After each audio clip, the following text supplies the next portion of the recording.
اللہ اللہ اللہ۔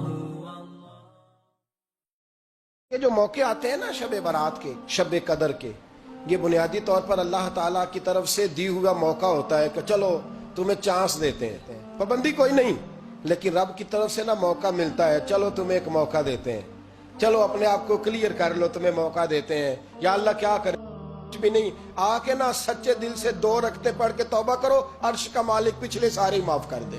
ان لوگوں کی باتوں پہ نہ جائیں جو بلا وجہ پریشان کرتے ہیں لوگوں کو۔ شب برات کا حوالہ بھی نہیں مل رہا، حالانکہ ترمذی شریف میں حدیث موجود ہے، سیاہ ستہ کی روایت ہے ترمذی میں۔ پہلے کہتے ہیں سیاہ ستہ سے دکھاؤ، جب سیاہ ستہ سے مل گئی تو آپ اور کدھر جانا ہے؟ اور ابن ماجہ میں موجود ہے مولا علی کی روایت، اور ذرا ترتیب دیکھیے گا، یہ ترمذی کی حدیث ہے، اور امام ترمذی نے تو پورا باب باندھا ہے 15ویں شعبان پر، پورا باب۔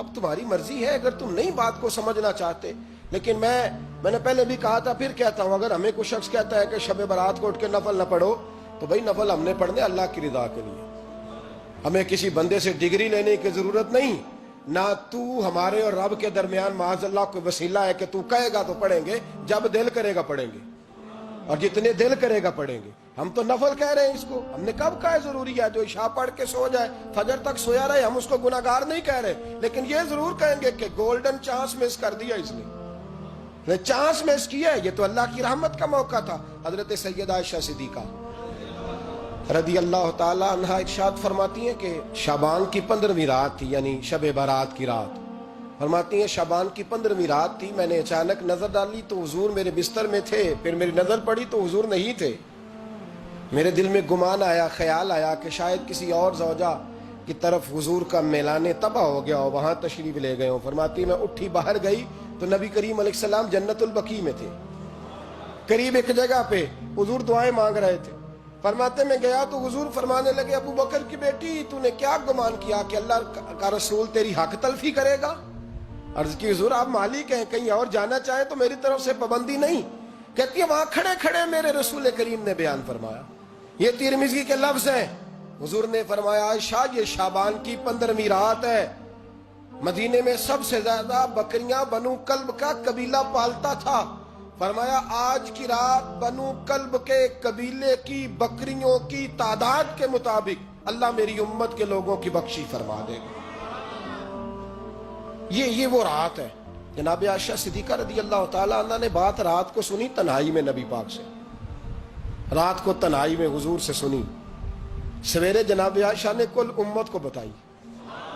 اگر یہ بات اہمیت والی نہ ہوتی تو بی بی صاحبہ آگے روایت کرتی، یہ کتابوں میں آتی، یہ لوگوں کو بتاتی۔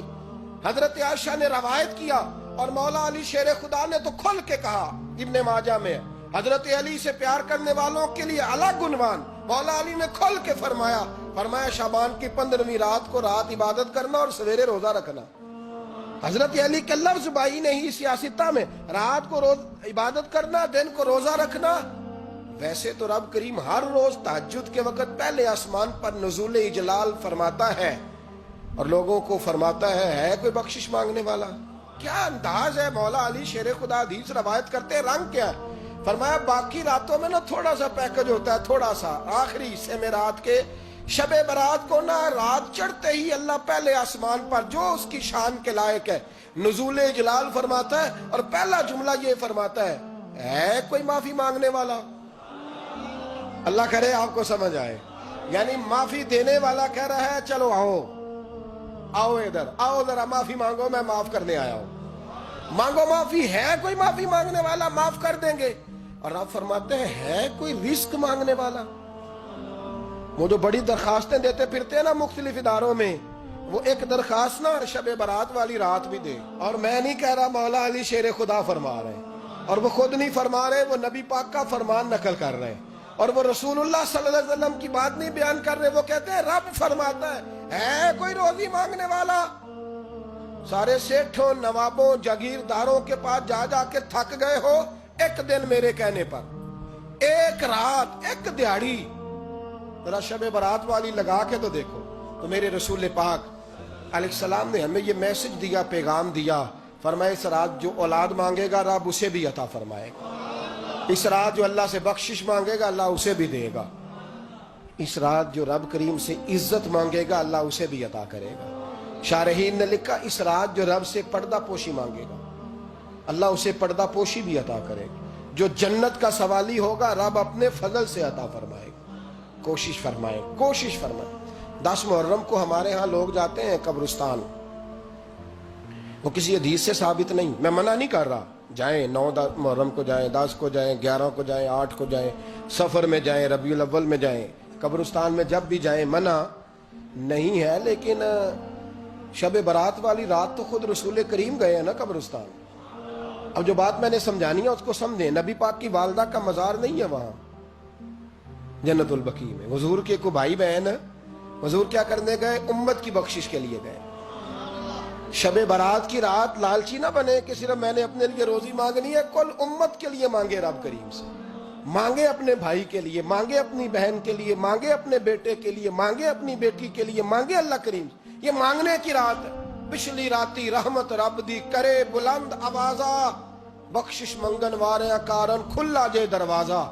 آئیں اللہ کی بارگاہ میں اس رات کو کھل کے دعا مانگیں. قرآن مجید نے کہا کہ کل للمؤمنین یغضوا من ابصارہم. اے محبوب علیہ السلام مسلمان مردوں کو حکم دیں کہ اپنی نظروں کو جھکا کے رکھیں. آگے جا کے عورتوں کے لیے بھی کہا کہ مسلمان عورتوں کو بھی حکم دیں کہ اپنی نظروں کو جھکا کے رکھیں. یہ جو نظر ہے نا, اللہ کے پیارے رسول علیہ السلام نے فرمایا یہ شیطان کے تیروں میں سے ایک تیر ہے. شیطان کے تیروں میں سے ایک. یہ تیر جو ہوتا ہے نا یہ بس نکلتا ہی ہے, دوبارہ واپس نہیں آتا, اور جہاں جاتا ہے جا کے لگ جاتا ہے. یہ جو نظر ہے نا, نظر یہ گمراہ کر دیتی ہے. پہلے نظر بھٹکتی ہے پھر ذہن بھٹکتا ہے. کہا نظریں جھکا کے رکھو, جھکا کے. کیا کریں؟ مرد کو یہ کہہ دیا جائے نظر جھکا کے رکھ. ہمارے ہاں تو بہت سارے لوگ ہیں جن کے اندر ایک لیڈر پایا جاتا ہے. انہیں تو گلی سے گزرنا, ادھر بھی دیکھنا ادھر بھی دیکھنا, سلوٹ کرنے, سلام کرنے, کی حال ہے, کیسے ہو, کدھر ہو. تو اندر ایک لیڈر ہے, تو وہ لیڈر تو نظر جھکانے نہیں دیتا. ہم نے تو کمان کرنی ہے پورے علاقے کی. حکم یہ ہے کہ نظریں.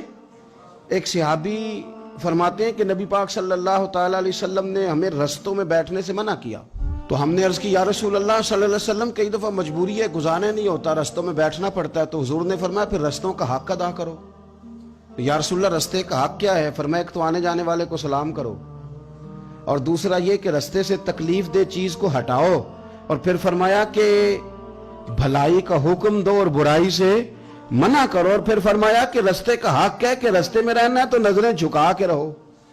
پھر ایسا نہ ہو کہ ہر شخص پر آپ کی نظر پڑے, ہر شخص پر. رسول کریم صلی اللہ علیہ وسلم نے نظر کی حفاظت پر زور دیا.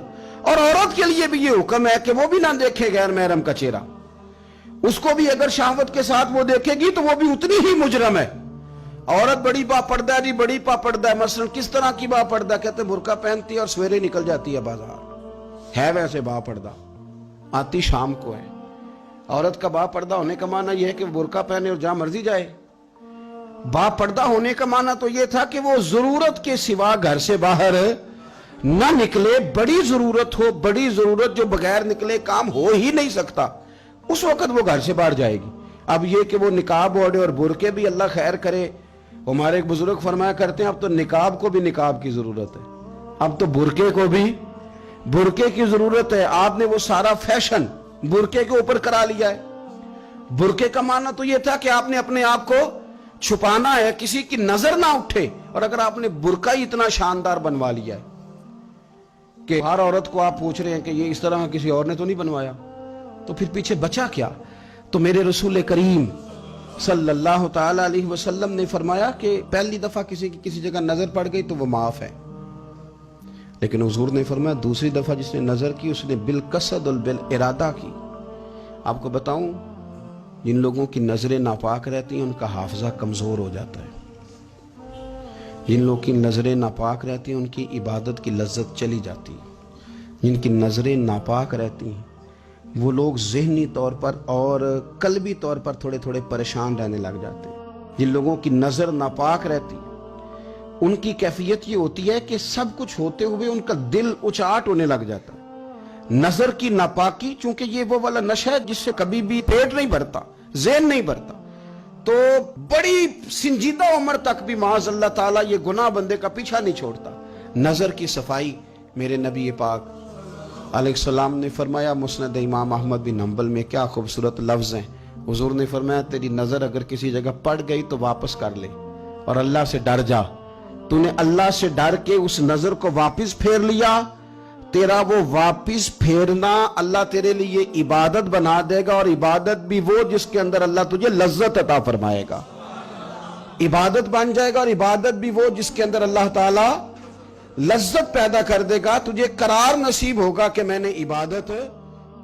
اور اگر آپ نے ابھی تک ہمارا چینل سبسکرائب نہیں کیا تو فوراً سبسکرائب کیجئے, ساتھ ہی بیل آئیکن پر کلک کریں تاکہ مزید آنے والی ویڈیو ہے وہ آپ کو وقت پر ملتی رہیں. اللہ حافظ.